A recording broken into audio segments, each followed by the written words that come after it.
Hello everybody and welcome to our new video training package of Abacus, Simulation of Woven Composite Fatigue in Abacus. In this package, we will take a deep dive into the world of woven composite fatigue and demonstrate how to perform simulations using Abacus. Our package focuses on providing a comprehensive understanding of how to simulate the fatigue behavior of woven composite materials, which are widely used in various industries, including aerospace, automotive, and sport equipment. Our tutorial will guide you through the entire process of setting up and running a fatigue simulation in Abacus. Additionally, we will provide insights into the post-processing of simulation results and how to analyze the fatigue life of woven composite materials. We talked about the content of this package: composite fatigue models, tensile and shear tests, maximum stress fatigue model, modified Hashin fatigue model, writing UMAT subroutine for modeling woven composite fatigue. Hi everyone, welcome to another fascinating tutorial. In this training, we intend to investigate the effects of fatigue on composites. Be with us to go through the different stages of this training together. Woven composite is perhaps one of the most widely used composites in many engineering applications. They have many advantages over unidirectional and multi-directional composites. However, they have lower overall in-plane properties than unidirectional composites. Some examples of woven engineering applications are in the area of sporting goods, aircraft, and aerospace. In these applications, both static load and cyclic and fluctuation loads are common. The combination of static and fluctuation loads will eventually cause fatigue failure in these structures. In this tutorial, we are going to learn about the following topics. The first chapter is about groups of composite fatigue models, which is divided into three parts. The second chapter is about material characterization. In this chapter, we briefly talk about tensile and shear tests and their results. The third chapter is about the failure models that are used in this training. As you can see, there are maximum stress and Hashin fatigue damage model. Until Chapter 3, we will introduce you to the necessary prerequisites. After that, we enter the chapters related to subroutine training and validation with Abacus software. In the fourth chapter, we will learn how to simulate fatigue in woven composite with the UMAT subroutine. Chapter 3 is about failure models. Let's talk about maximum stress fatigue damage model. The proposed model is developed based on the phenomenon of linear modulus decay over logarithm number of cycles. We can write the proposed damage model like this, where d new and d old are the damage parameters at the current and previous increments respectively, and log nf is the logarithm number of cycles to failure that is calculated from the SN curve. And delta n is the difference between number of cycles of the current and previous increments. This damage equation is calculated separately for each stress component at every increment. The fatigue failure in the maximum stress fatigue damage model will occur when the damage parameter equals to 1.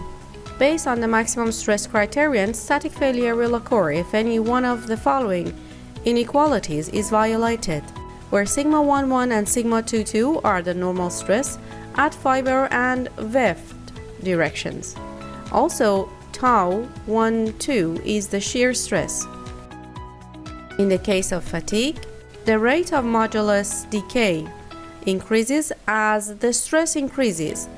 It was used to compute the new modulus at the end of every increment. This is the proposed stiffness decay model.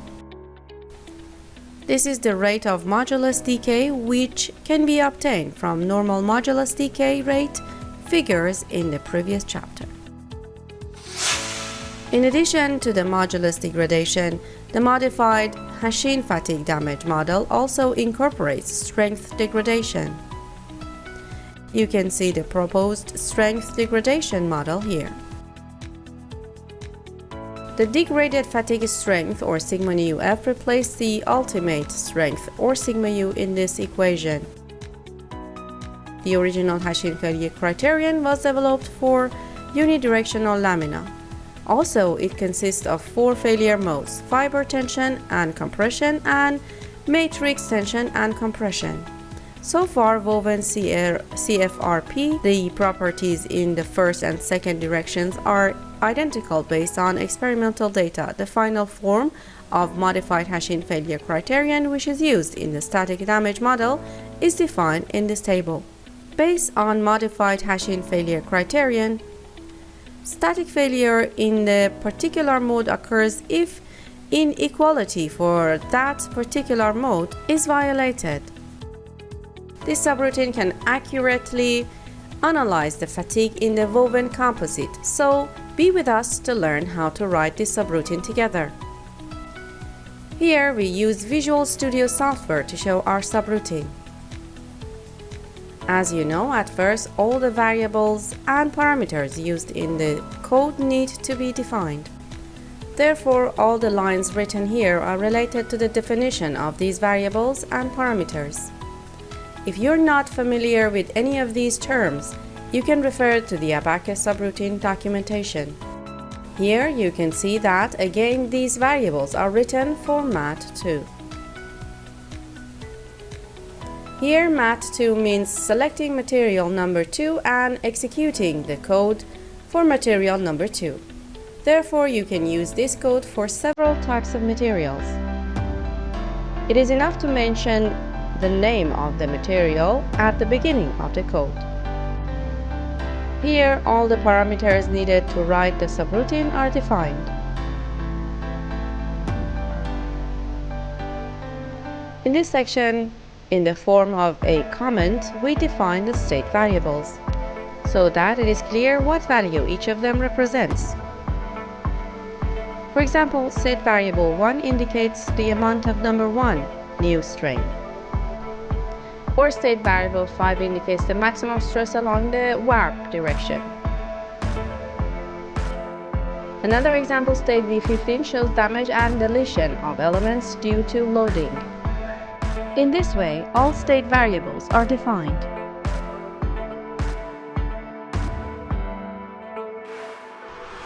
In the next part of this chapter, we are going to run the subroutine using Abacus software. For the validation of subroutine with Abacus, we have considered 2 types of models in this package. The first model is a simple single element model, but the second model is almost complex. By examining these 2 models, we can be sure that our subroutine has the ability to investigate various elements. As you can see, the first part of this chapter is about the single element model. In this slide, the structural model is presented, and 2 of the graphs that we will discuss in the results section are also shown. Now let's move on to the Abacus software to start the workshop. In this part, we can view all 42 outputs and analyze them. Here we will show you some of the most important ones. One of the most important parameters is the damage variable.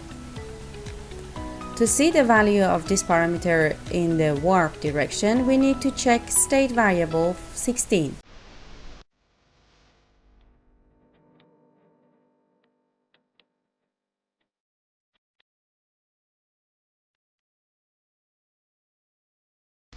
Well, now to plot the damage variable over time, we can click Create XY Data from Toolbox area. Well, here you can see the plot of the damage variable in the warp direction over time. We can display the number of increments by changing the chart settings.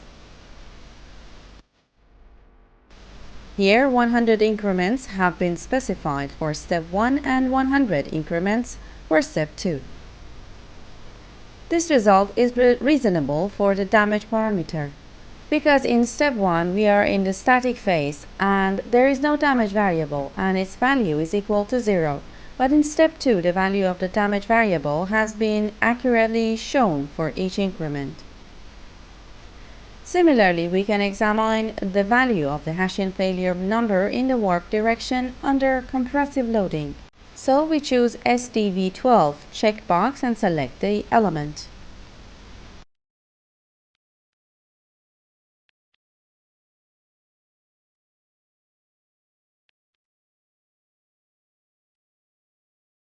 As expected, over time, the Hashin failure number increases in step 1, and when we reach step 2, the failure number decreases. In the final section of chapter 4, we investigate the UMAT subroutine for the case of a complex model. Now in this section, we can examine our desired results. The first item we are examining is the value of the damage parameter. For example, we can observe the damage parameter by selecting SDV16.